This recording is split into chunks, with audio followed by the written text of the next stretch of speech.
trucking world. I don't rise as well as most others, but I rise nonetheless. Taking on another day. Today we're delivering in Wellford, South Carolina. Must be some discount place. I don't know. I've never been there before. So that should be an interesting experience. Scheduled in for an 8 o'clock delivery. So let's get her done. Stick around for today. We'll be talking about market conditions. How to tell what they're like. How to determine what your next move is. There's a number of resources that I know about and other people have told me about. I'll be happy to share that with you. Well, let's get on over and deliver this load. Anytime you get a chance, always phone ahead. I always ask those important questions about things you need to know. This place is a lot easier to find than I assumed just looking on the map. It looked like an old lumber company. I was like, it can't be a transportation office because, well, it turns out it is. Never assume anything. And always call if you can and get an advance heads up what you're walking into. So you're not hit with the unexpected and wind up making turns you don't need to make. Which is what I just did. I made the phone call and got myself kind of acquainted, because unlike others that live around here, I don't. So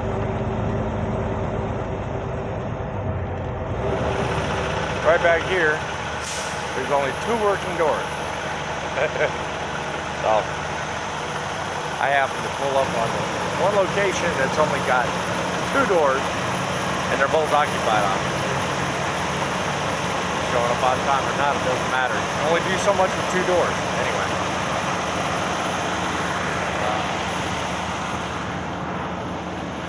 So, market conditions. It's kind of hard to read if you're a new guy. Kind of easy to figure out if you've been around a while.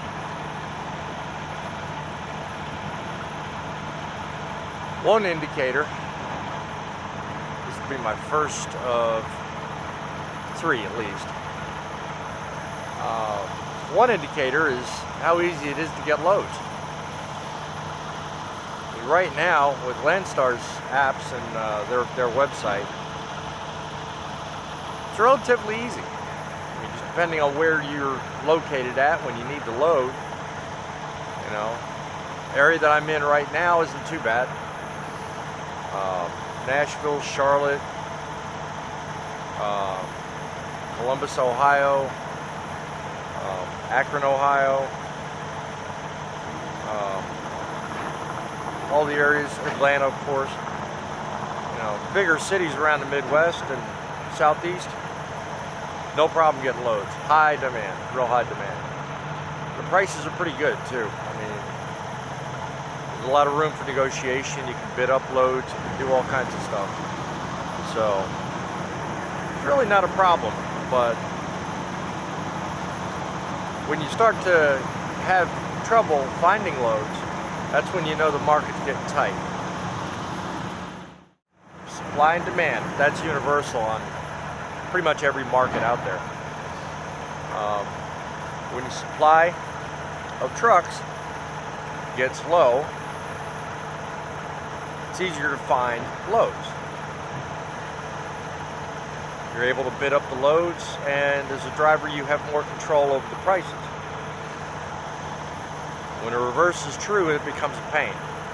When you have an oversupply of drivers and a dropping loads, or what they know as in the business is demand for loads, then things get a little bit tight. Prices start dropping, and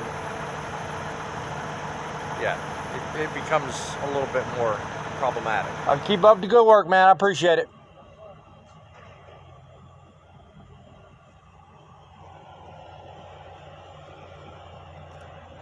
He's nice people to talk to right there. And all apologetic about not being able to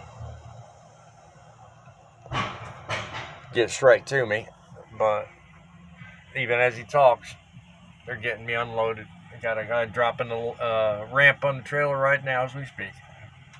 Claims he's a day late and a dollar short with help, and he's got 25 trucks coming in between now and the end of the day tomorrow. I don't know how the man's going to do it. He ain't got half the drivers he needs to operate forklifts in here. God bless him. That's all I got to say.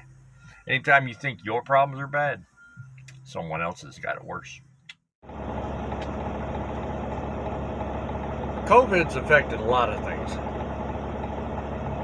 It's affected businesses in general. It's shut them down. It's spread them out. But in terms of the trucking market, I think we saw a little bit of a dip there between late May and early July. But other than that, the market itself has kind of stabilized, and I don't think will terminally be affected by it. I mean, the more businesses close, you have a net result of less product flowing through the pipeline. So eventually things will kind of drop off a little bit. The supply side of the trucking industry might increase a little bit because of the lack of loads. But there's always, in my opinion, there's always a time differential between cause and effect. So generally speaking, if you're keen enough to watch current events, you can predict a slowdown in the market. But supply and demand is what takes precedence over everything. You know, I said when the whole COVID shutdown happened nationwide, that 15 days to slow the spread, I said no biggie. Because everybody was freaking out thinking, oh, well, we're going to be shut down too. We're not going to have that much, you know, the loads are going to dry up and all. It never happened simply because the supply and demand side kind of took over and equalized. And also realize that anything that happens in most other markets tends to take usually about 3 to 6 weeks to affect the trucking industry, because no matter what happens, supplies continue to be needed. They continue to be ordered. And in today's society, with everything being barcoded and automatic and just, you know, on full computerization and automation, it takes time for the ordering process to catch up with reality.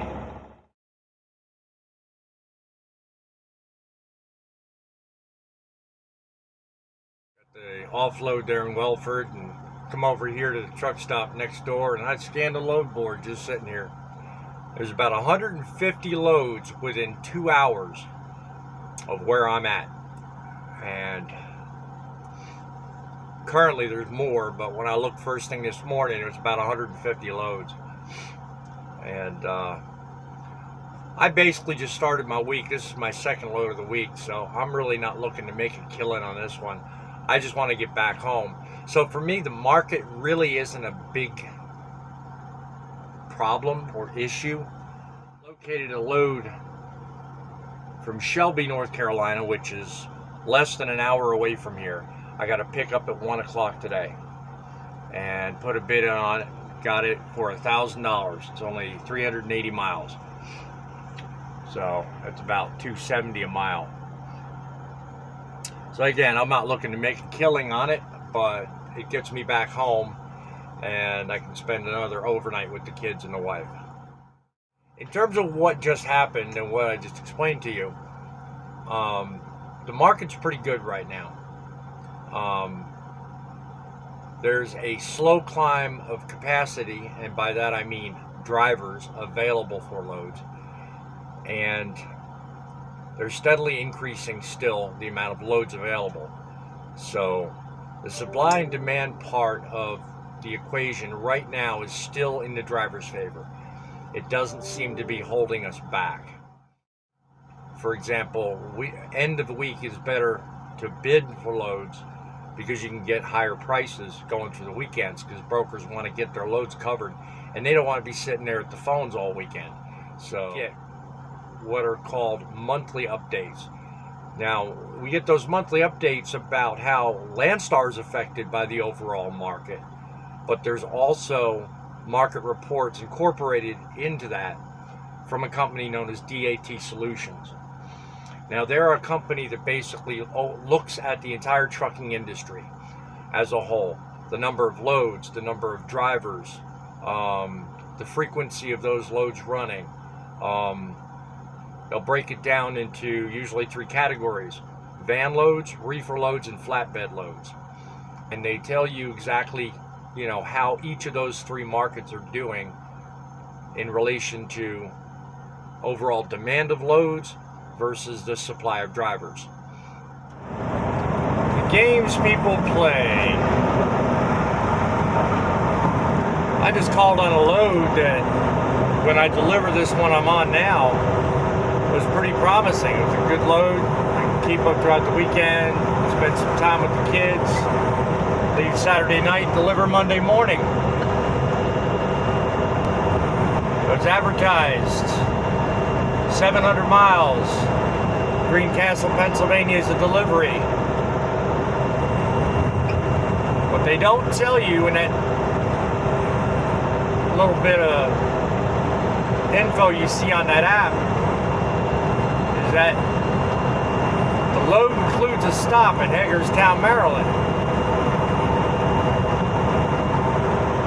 The load was posted and advertised for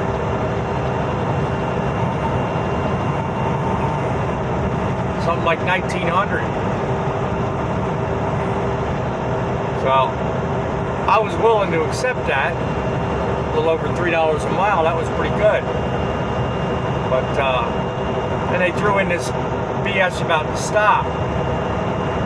So I just told the agent, if you can't do it for $2,200, that extra stop to me is worth that $300. All same day stuff, so I don't really care. But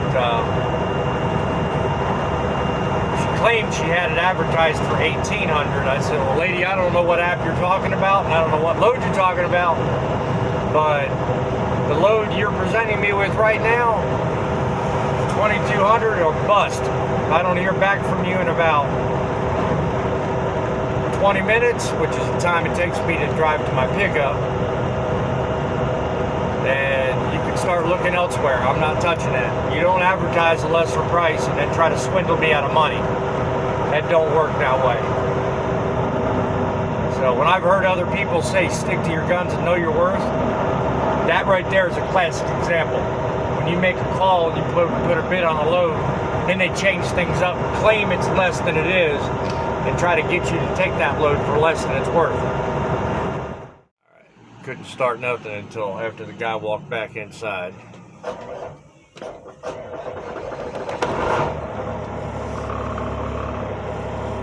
They got a sign on their front door that says no videos.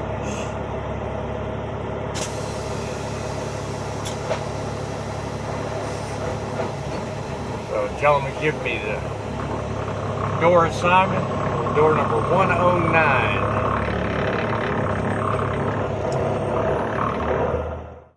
This is Clearwater Paper in Shelby, North Carolina. Seems like every time I come out here, they got a different setup, a different procedure. Something's always changed. I can't tell you how many times I've come to this place for a pickup, and it's been a few. And I wind up usually coming to this building here on the left, but not before going to 3 other buildings in this entire complex to find out that I'm going here. This by far is the first time and easiest time that I've been able to get situated. So hopefully they've got all their stuff straight now.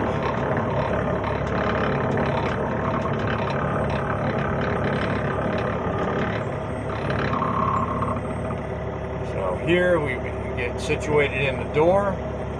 They want the tandems back. You disconnect and you don't sit down here. You're supposed to go over to the front of the building and sit there and wait until they've finished loading your trailer. Yeah, we're still sitting here waiting at Clearwater Paper, Shelby, North Carolina. Ain't been here all that long. I just pretty much parked the truck about 30 minutes ago, so I expect it'll probably be about another hour before I'm ready. Sorry folks, my video editor decided to crap on me.